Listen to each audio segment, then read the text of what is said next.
Welcome to this edition of Futurartist Records Presents. My next guest you may recognize as a member of the bands The Long Run and Last Men on Earth. But today we've got him in here talking about his solo project, Bend Without Breaking. Please welcome Mark Trippensee. Thanks for coming in, Mark. Hi, Michael. My pleasure. Now, I just mentioned that you're in a couple bands, and looking at the credits on the CD, I notice you have several guest artists. Yeah. Why don't you tell us some of those guys, who some of those guys are, and then also I'd like to know what the difference is between collaborating with people in a band versus collaborating with people on a solo project. Yeah. A lot of those guys I play with on there are guys that I currently play with in one of the band, mainly the Long Run, and a couple guys are past members that I had worked with in that band before, and then had also a local singer from Denver, Hazel Miller, which a lot more well known than I am, certainly in that capacity, and some friends of mine that played in the band Firefall, that was based out of Colorado. Cool. And one of them had played in Heart for many years. Oh wow! Yeah. Wow. So. Wow. Tried to have good company. Yeah. It sounds like you had great company. So, having worked with some of those guys in bands before, is the approach different in collaborating on a solo project? Do you end up taking more of a lead role in that, or does it work pretty much the same? Yeah. It's just a different end goal. Yeah, I mean, sometimes it's the only role, but it had been many years since I'd worked in a band where it was 5 people and you're only writing songs of your own. Right. And in that aspect, when there was 4 or 5 of you, whatnot, you can take 20 or 25% of the damage, right, individually, and so you're kind of able to lean on each other. In this aspect, then it only kind of comes to you, and then it's kind of up to you to put everything together and keep it afloat. Did it make it easier that you know these guys? Yeah, I mean, I knew who to trust and who to go to as far as what skill sets they had. Right. Yeah. Right. Now, when you're doing this solo project, where does that come from? Where's the inspiration? Where do you draw from? Having worked in bands, do you just end up coming up with ideas, or has there been stuff in process for a long time? Or? Yeah, a lot of those things were hanging there for even back to 20 years ago, and like that old saying where it takes you a year to write your second album, but your entire life to write your first. Right. And so and when it came down to it, I had to decide what songs of those that I had done previously that might still hold up, that might be relevant, right, and I might still trust as far as an arrangement, and might hold water. Yeah, we had talked about prior to this show some of the motivation behind songs, and your first track, the track that we're going to be playing during the credits at the end of the show, is a song called Julie. Mm-hmm. What was the motivation behind that? Julie. Yeah, I mean, there was certainly a Julie. There's still a Julie.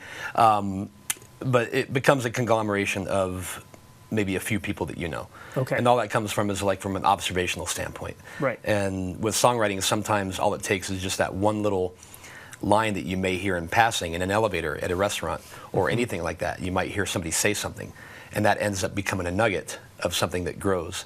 Right. And so really it was just an observation of watching a few little situations back in the day where you're going, oh, that's gonna hurt on Monday morning. Right. Yeah, and so it's certainly not an insulting premise at any point. It's just almost kind of a tribute to that observation of watching someone who's maybe going through a difficult time. And right. Okay. Yeah. Okay. So on any given song, it's not necessarily down to a specific person, situation. No, completely. not all the time. Not all the time. Yeah, and certainly with songwriting, one of the main things you want to always remember is even if it's a song that's named after a girl's name, it may not always be. Certainly not a relationship thing or anything like that, and sometimes it's just an observational standpoint, right, once again, or complete artistic license with right, where you think it's going to go. Right. Yeah. Now, having said that, when you do that type of a song, do you consider that people might connect to a specific Oh yeah. situation? Yeah, yeah. Yeah. And Has anyone ever done that? Come up to you and said, "Oh," and Yeah, responded to a song it's been asked before. Yeah, It and you're has been thinking, asked well, before. that's not really where I was Yeah. coming from, but yeah. Yeah. Now, the title of this album, "Bend Without Breaking," where did that come from? Over the course of 10 or 12 years, going back to back to when I became a single dad and kind of started compiling some of this stuff. That was just, and it was a phrase I had heard from another friend, that just it evokes pressure in time, and being able to deal with those things without snapping or without caving in, and so, and it was something that lend itself to a visual standpoint too. Right. Yeah, as right. far as using something visually on the album. Yeah. Yeah. We had talked prior to the show about how the building that you took a Right, picture of right, kind of right. represents that. Yeah, It looks like it could go at any point, but it's still standing. Yeah, and that's and I had a few people ask, is that in Utah? And it's off I-70 on the way to Moab in a small ghost town. So people have recognized it. Yeah, That's yeah, interesting. and as we discussed, there's a picture of the that I got with permission from the Immaculate Stairway in the Loretto Chapel in Santa Fe, New Mexico. Yeah, which is also great. It ties in great with Right, the title. right. Yeah, Yeah. absolutely. Do you feel like the songs also attach to that title overall, or just a few of them, or? Yeah, I had certainly gotten the attic cleaned out, as Right, it were. right. Which, Yeah, so yeah. you end up kind of getting all these things out of here and onto a medium, and some stay in the attic forever, and that's fine. Yeah. And sometimes they need to. Right, Yeah, exactly. But the ones that I felt needed to come out, and but it was a good time for me to had released that about a year or so ago, because I had gained some distance from a lot of those times in my life where certainly if I would have tried to release this between 5 and 10 years ago, a lot of things would have been a lot more raw. And Right. It might have been a little what I call top heavy. Right. Yeah. Right. Do you And find that sometimes it makes it a little bit too personal? Oh, yeah. To put out there. Yeah. And give yourself some distance, and then you feel like, oh, now it's safe for me to say this. Yeah, because you don't want to get too personal. I mean, I thought of this morning, like on that, I think it was that Robin Thicke album that he did completely in tribute to his wife that he was breaking up with. Yeah. I was just like, that's career suicide. Oh, yeah. Yeah, you're gonna, that's dangerous. Yeah, that's going to hurt on Monday morning. Yeah, for sure. So, I mean, you don't want to get too, I mean, they are personal, and that's one of the things with songwriting is, in my taste, I always want something there that's concrete. I want to know what the song's about. I want it to tell a story. Right. And I mean, I'm completely fine and a big fan of junkyard, disjointed lyrics. Where Sure. Steely Dan, Jellyfish, the Beatles, things like that, where sometimes you don't know what they're about. Right. And that's okay. And they're very esoteric and not connected, but that's not really the way I write. Right. That brings me to something else. You've got a couple of cover tracks on here. Yeah. When you're writing a cover track, or when you're performing a cover track, do you feel like you try to emulate that artist, or do you just give it your own spin, or do you have a choice? Yeah, we had it's talked- one or the other. Those had come from my producer Paul Dyer's suggestion that we do a couple few cover tunes on there. Yeah. And it really wasn't. I mean, I had enough original material to go around, but he had said that maybe it'd be good to do that. And a lot of old artists back in the late '60s and '70s, they made a regular staple of that. Absolutely. Doing remakes. Yeah. So one songwriter friend of mine said it shows balls and grit, that you might step out and do something like that, Yeah. But you don't necessarily want to copy it, and you don't want to be too obvious with it either. I mean, you're not going to take your 3 favorite songs in the world and try to redo them. Right. And so some of those were ones that I had thought about ahead of time, and then one was kind of more spontaneous that I didn't think would end up on the album. Oh, interesting. Yeah. Okay. We had talked, at length about approach and how, how do you get into music and how does it end up coming out and whatever else. And something I thought was really interesting that I've heard a lot of musicians say, and I think it's very applicable, is even on a cover piece where it's already laid out there for you. Yeah. It's always going to come out as you. Yeah. And no matter Well, it who should, it's just you don't really have a choice. You can try to get to a certain place, but it's still going to be you. Do you feel like you had to work harder at any point on this album to try to get out of that box, or did you just say, this is how it's going to work, so I'm just going to let it happen? Yeah, I mean, you have to let the arrangements become, what they're going to become naturally, and one had become a longer, almost a 7-minute arrangement on that, and that was the the Edwin McCain tune "Sober," which actually co-written by him, but.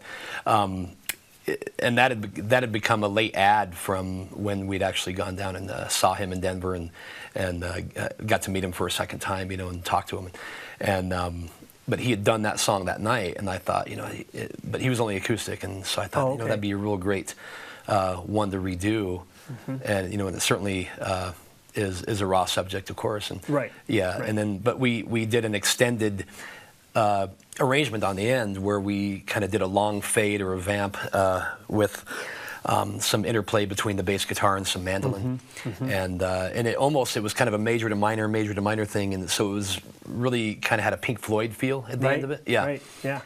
That brings me to, when you approach something like that, when you're writing your own material, who do you have kind of keep you in check on things? I know sometimes people will lock themselves in a room and just write. Right. And other people have a producer who's kind of coming in and checking on them. What's your approach, and who do you go to? Do you have a specific person? Here's my idea, as a safety net, or is it a here's brutal honesty. What do you think? You go through times where you might write a lot in a short period of time, and then you step back from it, and you might not do anything for a couple of years. Right. But I don't really have anybody keeping accountability on me as far as that. But every once in a while, when something does get half written, then I might run it by a musician friend of mine and see what they think, or pass it to a band and ask them. Yeah. If it's something they might want to. Yeah. You had mentioned that this was put out about a year ago. Have you pushed it at all? Has it been one of those things where you just needed to get the project finished? Is it something you're working on pushing more? Yeah, there's still some work to be done as far as the iTunes online presence, things like that. Yeah. But it's mainly been sold, at shows. And I think I think I've moved 450 copies or so just at shows locally and out of state and things like that. Well, that's cool. Yeah, because I know sometimes you get the actual recording and things done, and then you still have a ton of work to do before By the time it comes out, you're sick of it. Yeah. But by the time you've gotten mixed down and everything, you're so sick of hearing the final mixes all those times and going through every little minutia of all those things, and so by the time it comes out, you've already exercised and one band member of mine said, what he calls the afterbirth of releasing the CD. You're done. It's definitely the afterbirth, Yeah. And you're kind of dealing with it, Now, are you going to perform anything? Well, we did. Yeah, when it first came out, we had done a dual show with me and another band member of mine with his solo CD that was older than mine, and we got our best buddies and friends together that worked on the CDs, and we put those sets together and did them one night. Okay. Now we would have to make them much more concise. Going forward, with the same 4 or 5 guys. Right. Have you ever done? You've got so many members in the bands you played in that have played in other bands. Do they ever do a solo piece, give the band a break, and somebody does a solo piece, and then come back, or do you just pretty much not really separate the soloist from the band? Yeah, I try to, because certainly in one of the tributes I work in, that's not really the format to try to do that kind of thing in. And with the other cover variety band, it's not really it's not the format for it. Gotcha. I'd rather just kind of have that stand on its own. Yeah, so it is two completely separate. Yeah, not to mention I'm not the worlds. focal point of that anyway. So sure. Yeah. Sure. Are there any tracks on the CD that you think need explaining, or that you would be willing to explain? Yeah, they all have a story, Sure. and some kind of stand out. Certainly "Handful of Mary," the third song on the CD was kind of a excruciating backstory on that one, where it was once again just a phrase that kind of came from a friend's mouth, and I had been working on a progression for quite some time. I probably had it for a good part of a year, but I had a melody but no lyrical idea. Right. And so it usually comes one or the other first. You usually work with an idea first, but you can't, you don't have a vehicle for it. Right. But then you have a melody first, and you don't have any sort of idea to carry it. And so that one was just a phrase I had heard from a friend who had a mother pass away, and lamented about the amount of people that showed up to an ash throwing ceremony, and he said that everyone showed up to get a handful of Mary, and I was like, well, there it is. So that's the idea.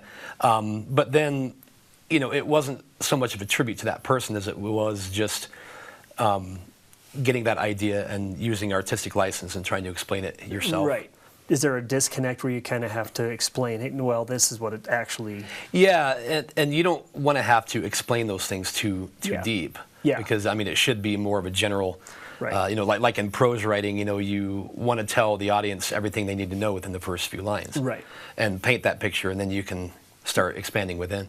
And I'm not sure that I do that, to whatever extent as well as I'd like to. Well, but, sure. Yeah. But I mean, songwriting in itself is a highly selfish endeavor. Right. Where, like writing a book. I'm going to write my memoir someday, right. and you have to trust that there's going to be 100 people out there that really give a crap about reading what you went through or what you want to say. Yeah. And that's the same thing with this, and with songwriting, and all these years later. I mean, you're pushing into your 40s, and having written a lot of things over 25 plus years. You realize that as a songwriter, that all the people that you had either idolized or looked up to, and some of these people now that you know, and they're friends of yours locally that you can run these things past, you realize that you're all just a bunch of guys that have written some stuff, and some of those guys had been in the right place at the right time and had some success with it. Right. And one of the more important things that I learned with songwriting is that your heroes don't always write great stuff. Sometimes your heroes write crud, and you may not get it. Right. And so I think it's important not to, idolize these people to a too high a standard, because some of the great albums that were, the pinnacles of these people's success were written in their 20s. Right. Yeah. They're in their 20s, and they were just trying things. Right. And sometimes they didn't work. Sometimes you didn't get it, but the important thing to realize is that they're just guys. Not every chord progression or every lyric was painstakingly, thought out and everything. Right. Sometimes you just happened. Right. And sometimes I've found that you can connect with a song of one of your idols, and then you read years later the backstory of it, and it has nothing to do with what you thought it did. Right. And maybe it was a fluke. Yeah. Or maybe, they had taken forever to write it and it didn't sound like they had. Right. So, right. yeah, I think that once you've done that a couple times on your own, you start going, oh, yeah, I get, I kind of get that, oh, maybe he didn't really work that hard on this track, or maybe it took him 30 years to work on this track. Yeah, it can be a little bit of a buzzkill. Yeah, for sure, yeah. But it makes things more real. Yeah, for sure. And gives a human element to it, for sure. Now, where can we get this? Where is this available? Still working on the full iTunes version. You can obviously get them at the shows, and we'll of course supply some links to my producer's website. Where you can actually do a direct purchase on that. As well as there's going to be a vinyl release coming up in another month or so. Cool. Yeah. Very cool.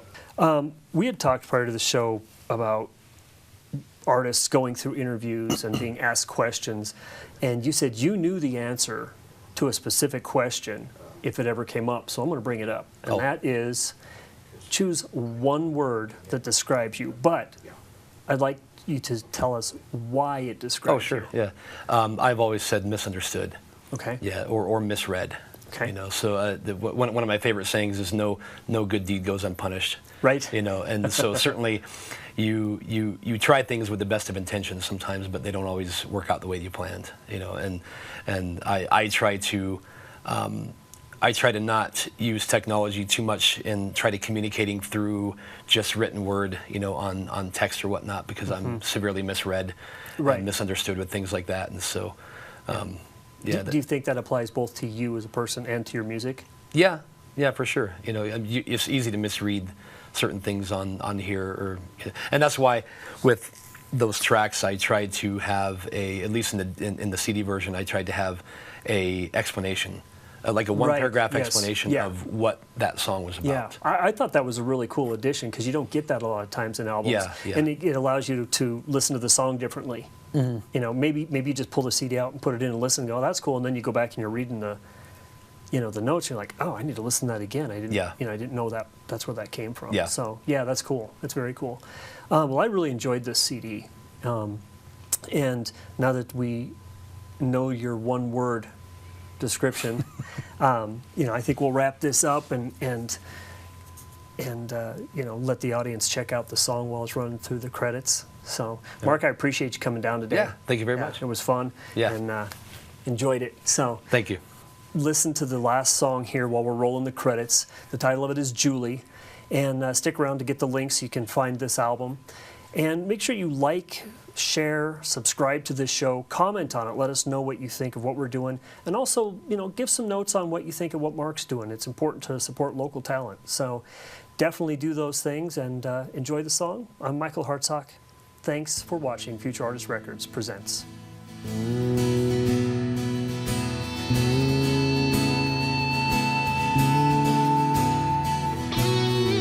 Julie dances on the bar, staring through her swollen eyes, with all the flaws and insecurities that she tries so hard to hide.